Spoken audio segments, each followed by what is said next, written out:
अस्सलामु अलैकुम वरहमतुल्लाहि वबरकातुह। बिस्मिल्लाहिर्रहमानिर्रहीम। पहले तो भाई सबको जो है वो सब ने रेन को एंजॉय किया होगा। और लेकिन बहुत से लोगों के लिए बेटा ये रेन जो है वो ये बारिश जो है वो जहमत बन गई। पता नहीं कितने लोग बेचारे परेशानी में मुब्तला हुए।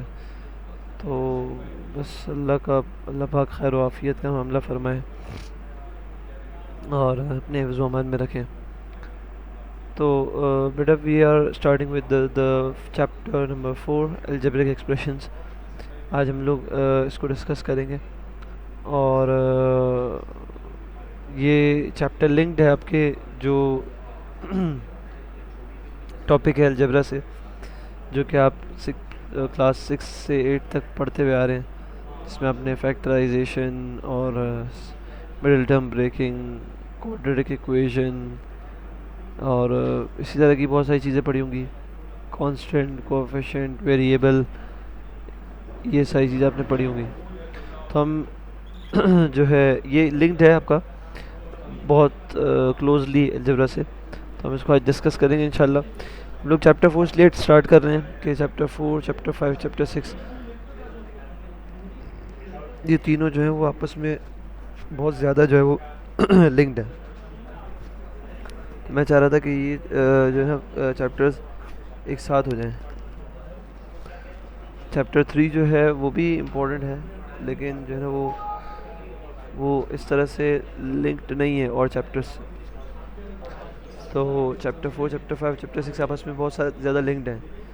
ये अगर चैप्टर 5 पढ़ना है तो आपको चैप्टर 4 आना चाहिए। तो इस वजह से जो है ना मैंने इसको चूज़ किया। Starting with algebraic expressions. अच्छा, सबसे पहले हमें अलजेब्रिक एक्सप्रेशन को समझने के लिए ये तीन टर्म्स हैं जो हमें समझना ज़रूरी है। That is variable, constant and coefficient. सही। तो सबसे पहले variable is a symbol for a number we don't know yet. It is usually a letter like x और वाई। सिंपल सी चीज़ है। आपने भी बहुत सारी इक्वेशंस देखी होंगी, तो उसमें एक्स वाई जेड उमूमी तौर पे यूज़ होता है। अब इसको हम वेरिएबल कहते हैं बिकॉज हमें इसकी वैल्यू नहीं पता होती और इसकी वैल्यू वेरी कर सकती है, चेंज हो सकती है। तो ऐसे अल्फ़ाबेट को हम लोग वेरिएबल कहते हैं। उमूमी तौर पे ये आपके पास एक्स और वाई की फॉर्म में आपको मिलेगी। तो उमूमी तौर पे आपको ये एक्स और वाई की फॉर्म में मिलेगी, एक्स वाई या जेड।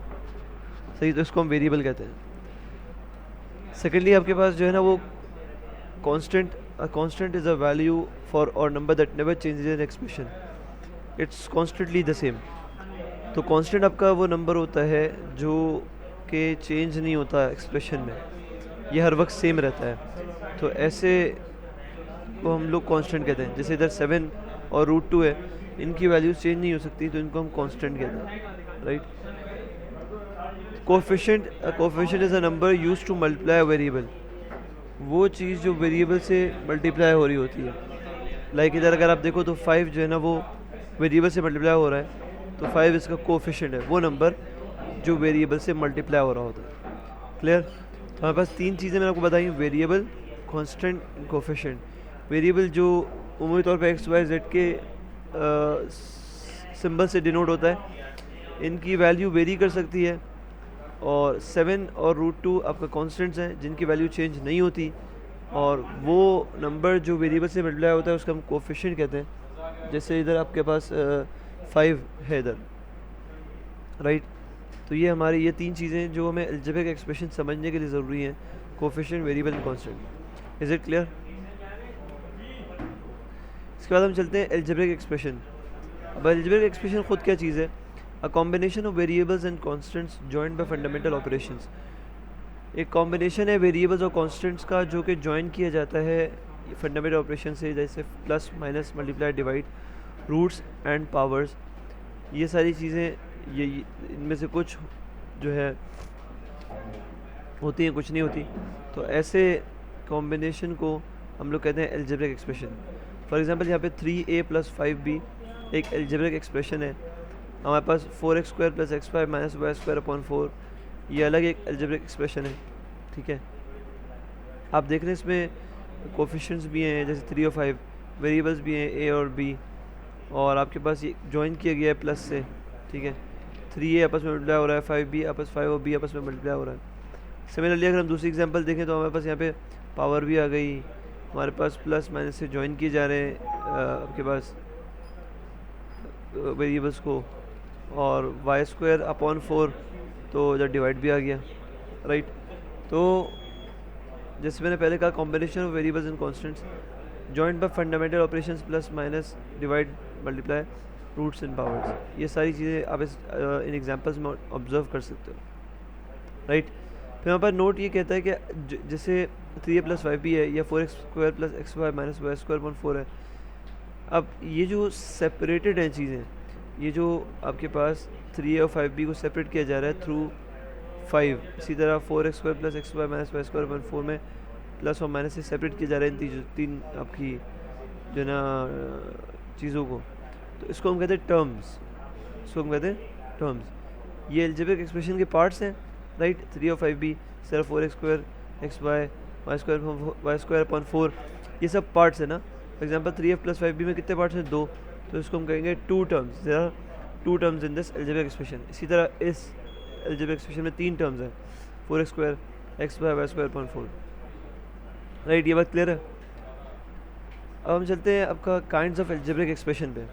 तो हमारे पास बेसिकली है तो 3 तरह के अलजेब्रिक एक्सप्रेशन, पॉलिनोमियल है, इसके बाद एक आप रेशनल पढ़ोगे, उसके बाद इरेशनल पढ़ोगे। अब पॉलिनोमियल एक्सप्रेशन थोड़ा समझना ज़रूरी है। It is a type of algebraic expression in which there can be constants like 3 minus 21/2, variables x y and exponents like the 2 and y², ठीक है। एक्सपोनेंट्स भी हो सकते हैं, वेरिएबल्स भी हो सकते हैं, कॉन्स्टेंट भी हो सकते हैं। लेकिन आपने देखा आगे क्या लिखा हुआ, बट ओनली 0 1 2 3 आर अलाउड। ये जो पावर है इसमें सिर्फ 0 1 2 3 अलाउड है, 0 1 2 3 और मतलब आगे तक आप ले जाओ। No negative powers are allowed, इसमें आपको नेगेटिव पावर नहीं मिलेगी, ठीक है। That can be combined using addition subtraction multiplication and division, ये सारी चीज़ें कंबाइन हो using addition subtraction multiplication and division, except division by variable. इसमें भी अगर डिवीजन हो रही हो तो डिवीजन में वेरिएबल डिवाइड नहीं होना चाहिए। 2 कंडीशन यहाँ पे देखी हमने, एक नेगेटिव पावर्स अलाउड नहीं है और दूसरा डिवीजन बाय वेरिएबल अलाउड नहीं है, राइट। अगर ये 2 चीज़ होंगी तो वो पॉलिनोमियल एक्सप्रेशन नहीं होगा, राइट। तीसरी चीज़ यहाँ पे एक और लिखी है, square roots can not be included in polynomial expression. Square roots भी जो है वो आपका पॉलिनोमियल एक्सप्रेशन में इंक्लूड नहीं होते, राइट। तो देखो यहाँ पे 4 एग्जांपल्स मैंने दी हुई हैं पॉलिनोमियल एक्सप्रेशन की। -2x प्लस 7, यहाँ पे नेगेटिव पावर्स नहीं है, यहाँ पे डिवीजन में वेरिएबल नहीं है, ठीक है। यहाँ पे स्क्वायर रूट नहीं है। इसी तरह x² प्लस 3x आप कंपेयर कर लें, वेरिएबल आ गया इधर, पावर आ गई, कोफिशिएंट आ गया, प्लस से ऐड वो हो रहा है, लेकिन नेगेटिव पावर नहीं है, डिवीजन बाय वेरिएबल नहीं है, स्क्वायर रूट नहीं। इसी तरह ये चारों एग्जांपल्स हैं पॉलिनोमियल्स के।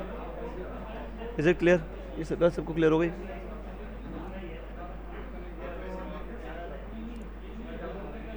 उसके बाद हमारे पास rational expression, an expression which can be written in the form of px upon qx, यानी जिस अलजेब्रिक एक्सप्रेशन को मैं क्या कहते हैं फ्रैक्शन फॉर्म में लिख सकता हूँ उसको हम रैशनल एक्सप्रेशन कहते हैं। और यहाँ पे px और qx जो है ना वो पॉलिनोमियल्स हैं, यानी पॉलिनोमियल एक्सप्रेशंस हैं। For example x² plus 1 upon x एक रैशनल एक्सप्रेशन है। चूँकि हर पॉलिनोमियल को इस फॉर्म में लिखा जा सकता है px अपॉन 1 में, तो हर पॉलिनोमियल रैशनल एक्सप्रेशन होता है। ये बात इंपॉर्टेंट है। चूँकि हर पॉलिनोमियल एक्सप्रेशन को मैं यूँ लिख सकता हूँ, जैसे अगर एक पॉलिनोमियल एक्सप्रेशन है x² प्लस 1, इसको मैं लिख सकता हूँ x² प्लस 1 अपॉन 1। तो इस वजह से क्योंकि वो भी फ्रैक्शन फॉर्म बन गई, इसी वजह से हर पॉलिनोमियल एक रैशनल एक्सप्रेशन होता है, लेकिन हर रैशनल एक्सप्रेशन पॉलिनोमियल एक्सप्रेशन नहीं होता। But the converse is not true. Clear? Irrational expression क्या होता है बेसिकली कि जिस अलजेब्रिक एक्सप्रेशन को मैं px अपॉन qx के फॉर्म में नहीं लिख सकता, सही है, उसको मैं इरेशनल एक्सप्रेशन कहते हैं। जैसे यहाँ पे आपके पास फॉर एग्जांपल रूट x है, 3 रूट yz है, और आपका 1/√x+1 है, ये सारे